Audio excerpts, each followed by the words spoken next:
Olá pessoal, olha só, eu estou hoje para falar aqui para vocês sobre um tema do qual eu já gostaria de ter gravado um vídeo há muito tempo. Eu gostaria de falar para vocês sobre a prova de redação. Já havia pedidos para que eu gravasse um vídeo sobre isso, eu mesmo já gostaria de ter gravado um vídeo sobre isso, mas a prova de redação é um ponto extremamente sensível no Exame Nacional do Ensino Médio. Pois bem, eu não sou da área, primeiro eu gostaria de dizer isso, mas eu vou falar para vocês de um pouco da experiência que a gente vem acumulando com a análise dos dados e principalmente acompanhando durante todo esse tempo o processo da redação no Enem. Primeiramente, o primeiro ponto que eu gostaria de colocar é que quando você faz uma análise da série histórica dos temas de redação no Enem, ou seja, quando eu olho os temas que já estiveram na prova desde 1998, na primeira edição do Enem, até o ano de 2018, por exemplo. Se eu pegar 20 anos, eu percebo que todos esses temas são temas de relevância social. São temas que trazem um problema social, mas um problema social que não causa polêmica, um tema social que não vai suscitar uma polarização. Essa palavra hoje, né, no contexto que a gente está vivendo, é muito importante a gente pensar nela. É um tema que vai ser quase que unânime, que é um problema que precisa ser resolvido, é um problema que realmente afeta a sociedade de uma maneira geral, ou pelo menos se forem grupos sociais, são grupos sociais onde a gente não vai ter opiniões assim tão divergentes a ponto de serem polarizadas. Pois bem, então, posto isso, é preciso que a gente entenda um segundo ponto. A redação, a preparação do aluno na redação, ela não se encerra na área de linguagens. É claro que ter um bom professor de língua portuguesa, um professor que esteja realmente apropriado dos critérios de correção da redação do Enem, um professor que conheça esse exame, é muito importante, é imprescindível.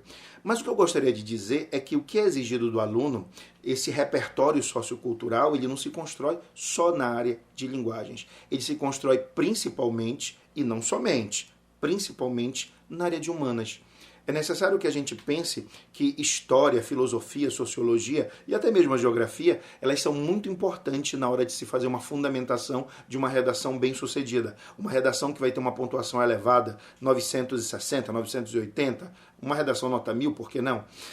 É preciso que a gente pense nisso. Esse é o terceiro ponto que eu gostaria de deixar claro. Então, é preciso que esses atores, e quando eu falo esses atores, eu estou me referindo aos professores que trabalham com redação na área de linguagens e os professores de ciências humanas, tenham um trabalho articulado em torno dos possíveis temas para a prova, fazendo o aluno pensar de uma maneira que seja uma maneira conjunta, tanto na técnica quanto na fundamentação. Uma outra coisa que eu gostaria que, um terceiro ponto que eu gostaria de deixar muito claro, é que os alunos, eles precisam, e a gente está falando toda hora isso para eles, que eles precisam ler, né? É claro que o aluno, ele sempre fica na dúvida do que ler. Então, ultimamente eu tenho ouvido muito nas palestras que eu dou, nos cursos de formação de professores que eu ministro, os professores de língua portuguesa falando sobre uma coisa que eu achei bem interessante. Motivá-los a usar o celular para ler.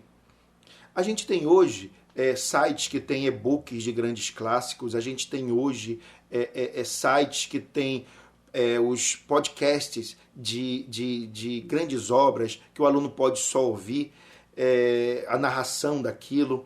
Enfim, a gente tem todo tipo de recurso que o aluno pode utilizar na palma da mão dele. E tem um que eu tenho pensado muito sobre ele, tem uma forma que eu tenho pensado muito sobre ela do uso do celular, que é a seguinte. Eu acho que todo mundo já ouviu falar dessa questão dos algoritmos das redes sociais.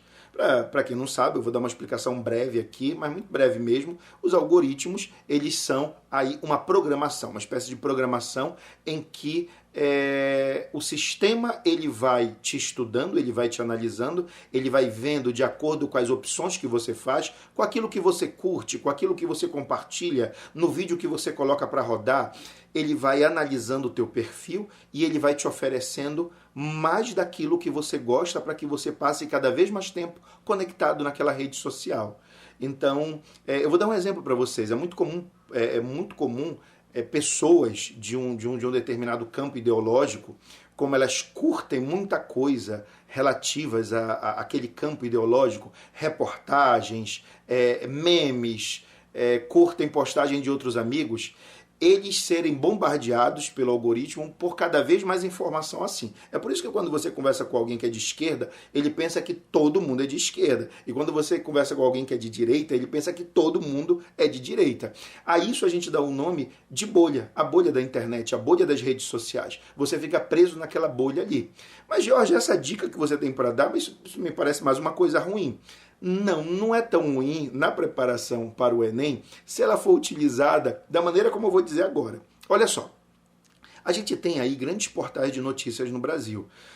É o País, a CNN que está chegando agora, a BBC, o Globo, Estadão, Correio Brasiliense, enfim, nós temos aí grandes portais de notícias. O G1, e esquecendo do G1, eu mesmo consulto muito. Então, se você orientar o seu aluno para sempre clicar nesses portais, lá, principalmente no Facebook, se ele entrar numa página desses portais e curtir, e for clicar só nas reportagens de relevância social, como saneamento, violência, mobilidade urbana, inclusão, educação, se ele for clicar em reportagens assim, sabe o que o algoritmo vai começar a fazer com ele? Vai começar a dar cada vez mais reportagem desse jeito para ele. Ele vai ter acesso a cada vez mais matérias com temas de relevância social. Aí eu estou criando uma bolha, que é uma bolha muito interessante, que é uma bolha de assuntos relevantes socialmente. Então ele vai estar toda hora em contato com isso. É claro que só isso não vai garantir uma nota extraordinária dele no Enem, mas contribui.